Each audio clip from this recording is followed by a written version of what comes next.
जोहार दोस्तों, आज की क्लास में मैं आप लोगों को झारखंड जीके का प्रैक्टिस सेट कराने वाली हूँ। प्रैक्टिस सेट की सीरीज में मैंने वैसे प्रश्नों को शामिल किया है जो कि जेपीएससी के प्रीलिम्स के पेपर 2 के सिलेबस के अकॉर्डिंग है। लेकिन क्लास को शुरू करने के पहले कुछ जरूरी सूचना, ये सूचना है आप सभी को, यदि आप बीपीएससी का भी तैयारी कर रहे हो दोस्तों जेपीएससी के साथ साथ, तो अनअकैडमी पर जो कोर्स है उसके बारे में मैं आपको डिटेल बताना चाहती हूँ।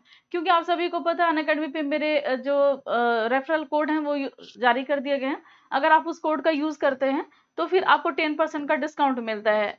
अगर आप बीपीएससी का प्रिपरेशन कर रहे हैं तो कुछ वहां पर बैचेज हैं जो स्टार्ट हुए हैं, तो इसका थोड़ा सा मैं आपको जानकारी दे दूं। ये जो बैच है एक 60 मतलब 67वां बीपीएससी है, इसको टारगेट करके तैयार किया गया है।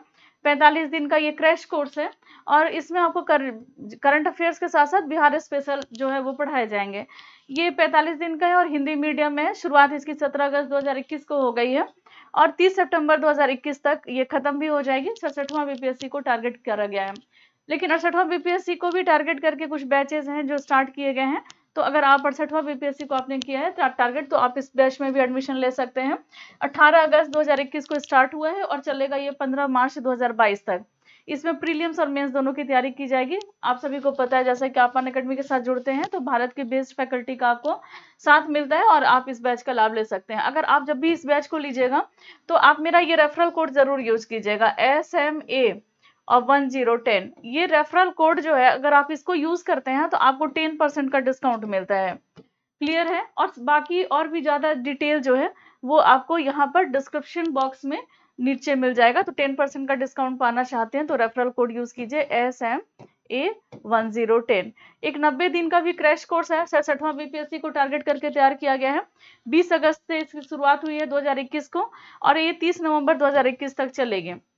तो 3 माह का इसका ड्यूरेशन है। इसका भी माध्यम हिंदी है। मेरा रेफरल कोड यूज कर सकते हैं आप सभी और 10% का डिस्काउंट ले सकते हैं। तो ये मुझे जानकारी देनी थी क्योंकि बहुत सारे मैसेज आते हैं कि अगर आप अनअकैडमी पे हो तो आपका कोड भी जनरेट हो गया तो कैसे आप लाभ ले सकते हैं।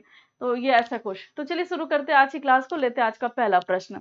तो आज का पहला प्रश्न है कि झारखंड मिल्क फेडरेशन के माध्यम से दुग्ध उत्पादन, संग्रहण, विधायन, विपणन के लिए आधारभूत संरचनाओं के सुदृढ़ीकरण और उसके विस्तार के लिए किन 2 जगहों पर नया नया डेयरी प्लांट जो है वो स्थापित करने की योजना तैयार की गई है। तो कौन सा ऐसा जगह है जहां पर नया डेयरी प्लांट लगाया जा रहा है, झारखंड से संबंधित है।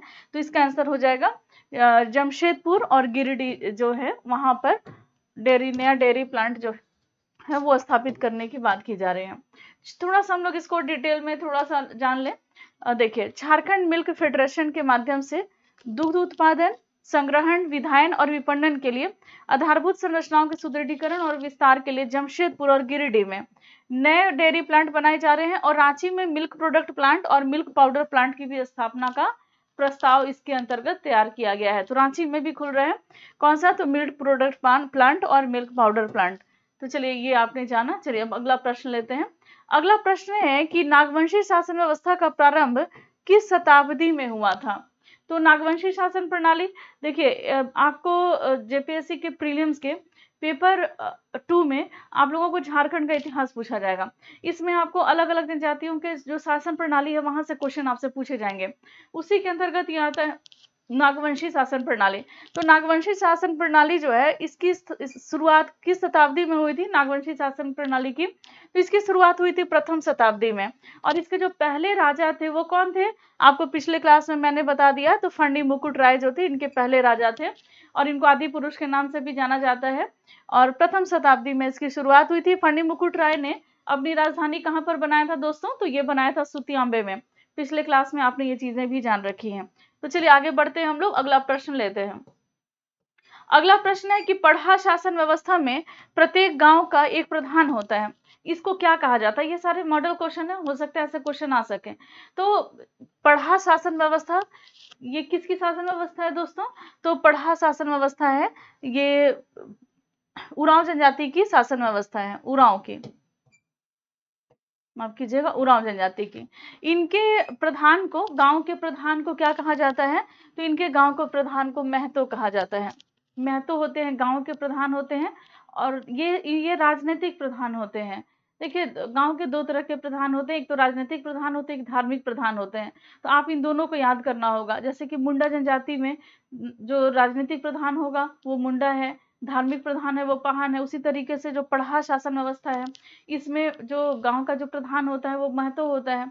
फिर जो गांव का धार्मिक प्रधान होता है वो होता है पाहन। तो इस तरीके के क्वेश्चन आपसे आ सकते हैं। तो चलिए, ये जो पाहन है, ये यहाँ पे सेकंड वाला नाम है, ये धार्मिक प्रधान होता है, लेकिन वो गांव का प्रधान होता है।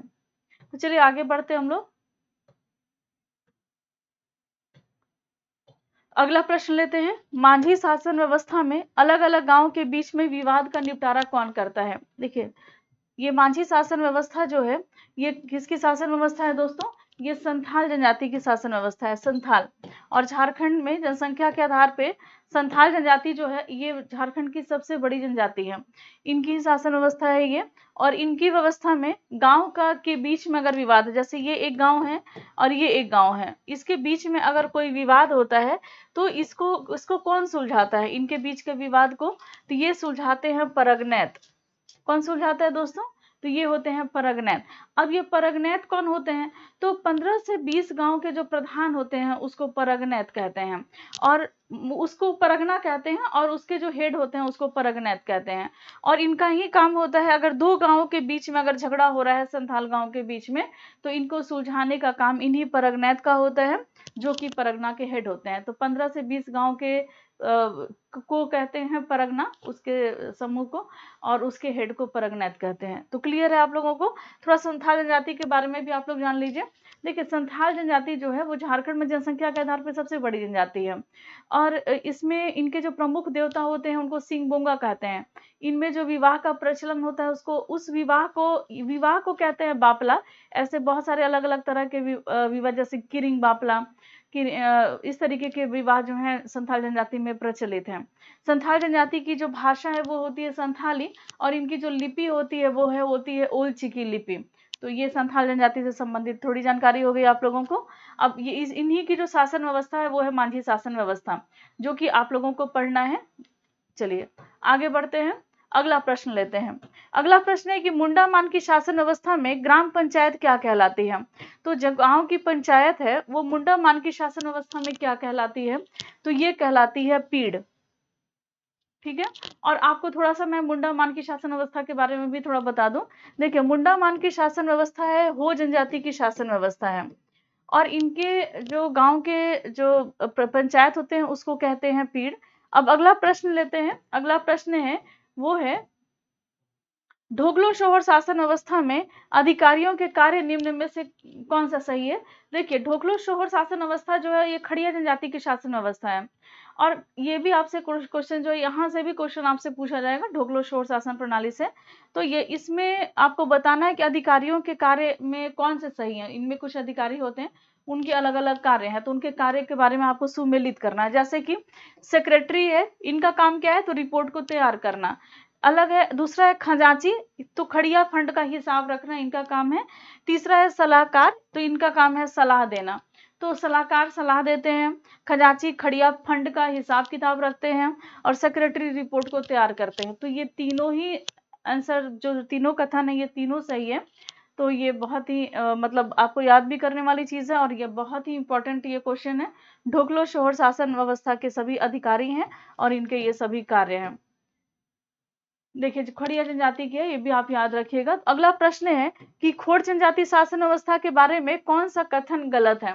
माफ कीजिएगा, खोड़ नहीं, गोड़ जनजाति। तो ये गोड़ जनजाति भी झारखंड में निवास करती है, और इनसे रिलेटेड कौन सा कथन है जो गलत है ये आपको बताना है। देखिए, पंचायत के मुखिया को बैगा कहते हैं, आपको गलत कथन को चुनना है, ये आपको जाननी है। फिर दूसरा कथन है, पंचायत का निर्णय न मानने वाले को जाति बहिष्कार की सजा दी जाती है। अगर जैसे कि पंचायत का कोई निर्णय दे दिया गया, तो अगर उस निर्णय को कोई नहीं मानता है तो उसके लिए क्या होता है? तो उसको जाति से बहिष्कार की सजा दे दी जाती है, उसको जाति से बहिष्कार कर दिया जाता है। नेक्स्ट है, जाति भोज कराने पर पुनः बहिष्कृत व्यक्ति को समाज में शामिल नहीं किया जाता। यहाँ बताया जा रहा है नहीं किया जाता है, जबकि अगर जाति भोज करा दिया जाता है तो उनको समाज में पुनः शामिल कर लिया जाता है गोड़ जनजाति में। तो ये कथन जो है वो सही है, मतलब ये कथन ही गलत है क्योंकि शामिल कर लिया जाता है और यहाँ दिया है कि नहीं किया जाता है, तो शामिल कर लिया जाता है और बाकी के कथन जो है गौड़ जनजाति से संबंधित बिल्कुल सही है। जैसे कि इनके पंचायत के को बैगा, पंचायत का जो मुखिया होता है उसको बैगा कहते हैं। ठीक है, अब हम लोग आगे बढ़ते हैं, अगला प्रश्न लेते हैं। अगला प्रश्न कोरवा जनजाति से है। देखिए ये सारी जनजातियों के बारे में मैं क्यों बता रही हूँ, क्योंकि आप सभी पूछते हो कि जातीय पंचायत क्या होता है। तो ऐसे तो आपको इम्पोर्टेंट जो चीज आपको बताई गई, संथाल जनजाति की जो मांझी परगना शासन प्रणाली है वो आपको पढ़ना है, नागवंशी शासन प्रणाली पढ़ना है, उरांव जनजाति की पढ़ा पंचायत पढ़ना आप लोगों को। वैसे ही अलग अलग जनजातियों के जो इम्पोर्टेंट थे वो दे दिए गए थे, लेकिन बाकी भी और भी जितनी जनजातियां हैं, क्योंकि झारखंड में कुल कितनी प्रकार की जनजातियां हैं, ओहो, तो झारखंड में कुल कितनी प्रकार की जनजातियां हैं, तो ये 32 प्रकार की जनजातियां हैं। कुछ इंपॉर्टेंट के तो नाम दे दिए, जैसे कि खड़िया दे दिया गया, संथाल दे दिया गया, उरांव दे दिया गया, भोज दे दिया गया, तो सबके दे दिए गए, मुंडा दे दिए गए। लेकिन बाकी और भी तो बहुत सारी जनजातियां हैं, तो उनमें भी तो कुछ जातीय पंचायत जो है वो प्रचलन है, और उसके आधार पे उनका अपना स्थानीय शासन जो है वो चलता है, उनके अपने जो परंपराएं हैं उस पर टिकी हुई हैं उन सभी जातीय पंचायत पे। तो ये उन्हीं में से जिनके जिनके जातीय पंचायत है उसके बारे में भी आपको पढ़ना है। तो जैसे मैंने अभी आपको गोड़ के बारे में बताया, तो ये झारखंड की एक और जनजाति है गोड़, तो उनके बारे में, उनकी पंचायत में क्या चलती है, क्या परंपराएं हैं। उसी तरीके से यहाँ कोरवा जनजाति, ये झारखंड की विलुप्त होती हुई जनजाति है, और कोरवा जनजाति के संबंध में यहाँ कौन सा कथन सही है आपको ये बताना है, सही कथन का चुनना है, ये नहीं बताना कि कौन से कथन सही नहीं है, सही कथन का चुनना है। सबसे पहला है कि गांव के पंचायत का प्रधान मांझी होता है। फिर दूसरा कथन है कि गांव के युवा लोग पंच का कार्य करते हैं। तीसरा है कि जाति में दोबारा न प्रवेश पाने की परंपरा है। और चौथा है कि गांव के पंचायत का प्रधान बड़ा मुखिया होता है। तो ये जो डी आंसर है ना, ये डी और कथन जो है, डी ऑप्शन जो है यही सही है। गांव का पंचायत का जो प्रधान होता है वो बड़ा मुखिया होता है। गांव का जो बड़ा होता है, मतलब जो प्रधान होता है वो क्या कहलाता है, तो बड़ा मुखिया कहलाता है। और गांव के युवा लोग जो हैं वो पंच का कार्य नहीं करते हैं। गांव के जो वरिष्ठ लोग होते हैं, वरिष्ठ लोग, तो ये पंचायत मतलब ये पंच का काम करते हैं, वरिष्ठ, युवा नहीं करते हैं। तो ये तो गलत है, आपको सही बताना था। जाति में दोबारा न प्रवेश की परंपरा है, जबकि अगर जाति से बहिष्कार कर दिया जाता है कोरवा जनजाति में, तो उनको दोबारा से अपनी जाति में प्रवेश की परंपरा है। तो ये हो गया कोरवा जनजाति से संबंधित कुछ महत्वपूर्ण फैक्ट भी, और कैसे क्वेश्चन आ सकते हैं जातीय पंचायत से वो भी। अब हम लोग अगला प्रश्न लेते हैं, वो है कि झारखंड की कुल जनसंख्या में सदान का हिस्सा कितना प्रतिशत है। तो कल मुझे कमेंट में मिला था कि सदान क्या होते हैं, और सदान से क्वेश्चन भी आएंगे आपसे। मैंने बताया कि सारे क्वेश्चन मैंने सिलेबस के अकॉर्डिंग तैयार किए हैं, तो सदान से भी क्वेश्चन आपसे पूछा जाएगा। तो झारखंड की कुल जनसंख्या में सदान का हिस्सा कितना प्रतिशत है दोस्तों, तो 60% हिस्सा है झारखंड की कुल जनसंख्या में लगभग सदान का। और सदान कौन होते हैं, तो झारखंड के मूल निवासी लेकिन गैर जनजाति लोग, ठीक है, ये होते हैं झारखंड के मूल निवासी, मूल होते हैं, मूल निवासी होते हैं, लेकिन क्या होते हैं, गैर जनजाति होते हैं, जनजाति में नहीं शामिल है ये, गैर जनजाति होते हैं लेकिन होते हैं मूल निवासी। तो यही होते हैं सदान, और लगभग 60% ऐसी संख्या है इनकी सदानों की झारखंड में। चलिए अब हम लोग अगला प्रश्न लेते हैं। इनका समाज जो होता है वो पितृसत्तात्मक समाज होता है सदान का, और ये भाषा जो बोलते हैं वो सादरी भाषा बोलते हैं, सदानी या सादरी भाषा इनकी होती है, वही सदान होते हैं। और भी सदान के बारे में मैंने तो पूरे क्लासेस लिए हुए हैं, तो आप उसको भी देख सकते हैं दोस्तों। अब अगला प्रश्न है, ये जनजाति से, क्योंकि झारखंड की जनजातियों से भी क्वेश्चन आप लोगों से पूछे जाएंगे। झारखंड के आदिवासी, याद कीजिएगा आपके सिलेबस में दिया हुआ है झारखंड के आदिवासी, तो मैंने बताया सिलेबस के अकॉर्डिंग ही सारा है। तो जैसे जैसे जितने जितने प्रश्न जहां से पूछे जाने हैं उसको मैंने यहाँ अरेंज किया। देखिए चीक बड़ाइक जनजाति में पुनर्विवाह को क्या कहा जाता है, तो चीक बड़ाइक जनजाति झारखंड की जो है ना, ये बुनकर जनजाति है, कपड़ा बुनने का ये काम करते हैं। मतलब ज्यादातर ऐसा नहीं है कि ये बंधा हुआ है कि आप वही करोगे, लेकिन कपड़ा बुनने से संबंधित ये जनजाति है चीक बड़ाइक जनजाति। और इनमें जो पुनर्विवाह होता है, मान लीजिए एक विवाह है, अगर वो टूट गया है, फिर से विवाह हो रहा है, तो उसको पुनर्विवाह कहते हैं। तो इनके पुनर्विवाह को कहते हैं सगाई।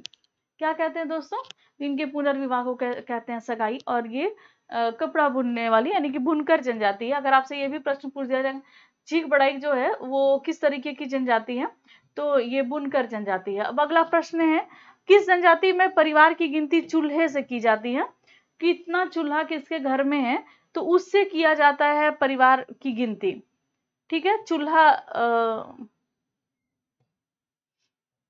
चूल्हा जो होते हैं इससे परिवार की गिनती की जाती है। यहाँ बर्तन में बना दो, ठीक है ना, चूल्हा बन गया। चलिए, किस जनजाति में परिवार की गिनती चूल्हे से की जाती है? तो जो परहिया जनजाति है इनमें परिवार की गिनती इनके चूल्हे से की जाती है। थोड़ा सा इसको हम लोग डिटेल में देखिए। जो परहिया जनजाति है वो मूलतः पलामू प्रमंडल में निवास करती है। पलामू प्रमंडल झारखंड में किधर है? देखिए, मैं कोशिश कर रही हूँ झारखंड का यहाँ मैप बनाने का। ये वाला जो एरिया है ये पलामू प्रमंडल, इधर ही परहिया जनजाति जो है ये पलामू, और इनकी परिवार की गिनती जो होती है वो चूल्हे से की जाती है। कितना चूल्हा है तो उतना परिवार है, इस तरीके से। ठीक है, तो ये हो गया परहिया जनजाति। अब अगला प्रश्न, झारखंड के जनजातीय विद्रोह जातियों के मतलब झारखंड में जो विद्रोह हुए हैं जनजातियों के उससे है। तो कौन सा प्रश्न है ये दोस्तों? तो ये है टाना भगत आंदोलन की शुरुआत कहाँ से हुई है? तो जो टाना भगत आंदोलन हुआ ये हुआ था 1914 ईस्वी में, 1914 में। और जतरा भगत जो है, या जतरा उरांव या जतरा भगत, उनके नेतृत्व में ये टाना भगत आंदोलन की शुरुआत हुई थी। और बाद में आने वाले समय में महात्मा गांधी की तरफ से जो आंदोलन हो रहे थे नेतृत्व में, जैसे कि सविनय अवज्ञा आंदोलन हो गया, सहयोग आंदोलन हो गया, तो उसमें भी इनका बहुत ज्यादा सहयोग रहा टाना भगतों का। और झारखंड के स्वतंत्रता आंदोलन में इनका बहुत ज्यादा योगदान रहा है। तो टाना भगत आंदोलन की शुरुआत कहाँ से हुई थी ये आपको बताना है। तो इसका आंसर हो जाएगा चिंगरी नवा टोली। और ये कहाँ पर स्थित है दोस्तों? तो ये है गुमला में। गुमला के चिंगरी नवा टोली में टाना भगत आंदोलन की शुरुआत हुई है। तो जतरा भगत के नेतृत्व में यह टाना भगत आंदोलन हुआ था 1914 ईस्वी में, इसकी शुरुआत हुई थी। अब हम लोग अगला प्रश्न लेते हैं, ये भी आंदोलन से ही संबंधित है। और आपसे देखिए जो क्वेश्चन जो पूछे जाएंगे वो क्वेश्चन जो होंगे वो प्रमुख व्यक्तित्व से भी होंगे। तो आप लोगों को इन सब के नाम भी जानना, जैसे जतरा भगत है तो उनके बारे में पूरा डिटेल आपको जानना है। तो चूंकि वो आंदोलन से संबंधित तो आंदोलन को भी पढ़ना है। तो ऐसे कर करके बहुत सारे क्वेश्चन होंगे जो यहाँ से आपसे पूछे जाएंगे। देखिए, अगला प्रश्न है कि सफाहोड़ आंदोलन के जनक हैं लाल बाबा, या लाल हेम्ब्रम भी इनको कहते थे, लाल बाबा या लाल। तो सफाहोड़ आंदोलन के ये जनक थे। देखिए, हर क्वेश्चन में भी मैंने बहुत सारे ऐसे फैक्ट शामिल कर दिए हैं जो भी आपको जानकारी चाहिए, इस जानकारी रखनी चाहिए। तो लाल बाबा जो है वो सफाहोड़ आंदोलन के जनक हैं और इनको लाल हेम्ब्रम के नाम से भी जाना जाता है। इनकी शुरुआत 1870 ईस्वी में, जिसकी मतलब सफाहोड़ आंदोलन की शुरुआत हुई थी 1870 ईस्वी में। लाल बाबा ने आजाद हिंद फौज के तर्ज पर संथाल परगना के क्षेत्र में किस दल का गठन किया था? आपको ये बताना है। तो किसके तर्ज पर दोस्तों? तो आजाद हिंद फौज के तर्ज पर संथाल परगना में किस दल का इन्होंने गठन किया था? तो इसका आंसर हो जाएगा जन संघ दल का इन्होंने गठन किया था। चलिए, किसने? लाल बाबा ने, या लाल हेम्ब्रम के नाम से भी उनको जाना जाता है, जो सफाहोड़ आंदोलन के जनक थे। अब अगला प्रश्न है कि झारखंड पार्टी की स्थापना जयपाल, देखिए एक ही क्वेश्चन में बहुत सारे फैक्ट हैं। झारखंड पार्टी की स्थापना जयपाल सिंह मुंडा के नेतृत्व में 1950 ईस्वी में किया गया था। किस वर्ष में? तो 1950 ईस्वी में झारखंड पार्टी की स्थापना हुई थी। झारखंड पार्टी का गठन कांग्रेस में विलय 1963 ईस्वी में हो गया था। झारखंड पार्टी का चुनाव चिन्ह क्या था? तो ये आपको बताना है कि झारखंड पार्टी का चुनाव चिन्ह क्या था। तो इसका आंसर हो जाएगा मुर्गा। तो झारखंड पार्टी का जो चुनाव चिन्ह था वो था क्या? मुर्गा था। ठीक है, झारखंड पार्टी का चुनाव चिन्ह। और ये इसमें कुछ आपको इंपॉर्टेंट फैक्ट भी नजर आए होंगे। तो कि झारखंड पार्टी का गठन कब हुआ था? तो 1950 ईस्वी में। और कांग्रेस में झारखंड पार्टी का विलय कब हो गया था? तो 1963 ईस्वी में। एक नाम भी बहुत इंपॉर्टेंट आ रहा है, ये है जयपाल सिंह मुंडा का। तो आखिर ये जयपाल सिंह मुंडा थे कौन? तो यही एक तो आपको जो जानकारी मिली यहाँ वो तो हो गए, लेकिन कुछ और भी इंपॉर्टेंट फैक्ट इनसे कि ये इनका सक्रियता जो था वो राजनीति में तो था ही जयपाल सिंह मुंडा का, साथ ही साथ खेल के जगत में भी इनका सक्रियता था और काफी ज्यादा। और हॉकी खेल से संबंधित है ये। और इन्होंने एम्स्टर्डम में जब हॉकी को पहली बार भारत को हॉकी में मतलब स्वर्ण पदक मिला ओलंपिक में, तो उस समय में कप्तान जो थे वो हॉकी टीम के यही थे, जयपाल सिंह मुंडा। और यहाँ से भी क्वेश्चन आप लोगों से पूछे जा सकते हैं। पिछले क्लास में मैंने आपको ये भी बताया था कि इनका जन्म जो हुआ था जयपाल सिंह मुंडा का, ये हुआ था 3 जनवरी 1903 ईस्वी में। कब और कहाँ पर हुआ था? तो खूंटी के टकरा नामक गांव में जयपाल सिंह मुंडा का जन्म हुआ था, टकरा गांव में।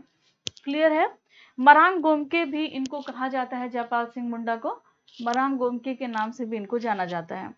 और देखिए ओलंपिक में जो स्वर्ण पदक प्राप्त हुआ था, उसमें ये कप्तान भी थे।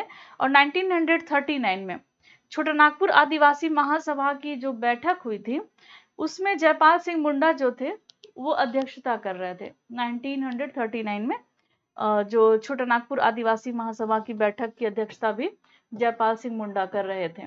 अब अगला प्रश्न है, ये है कि पोराहाट में किस राजा ने 1857 ईस्वी की क्रांति से संबंधित है ये प्रश्न।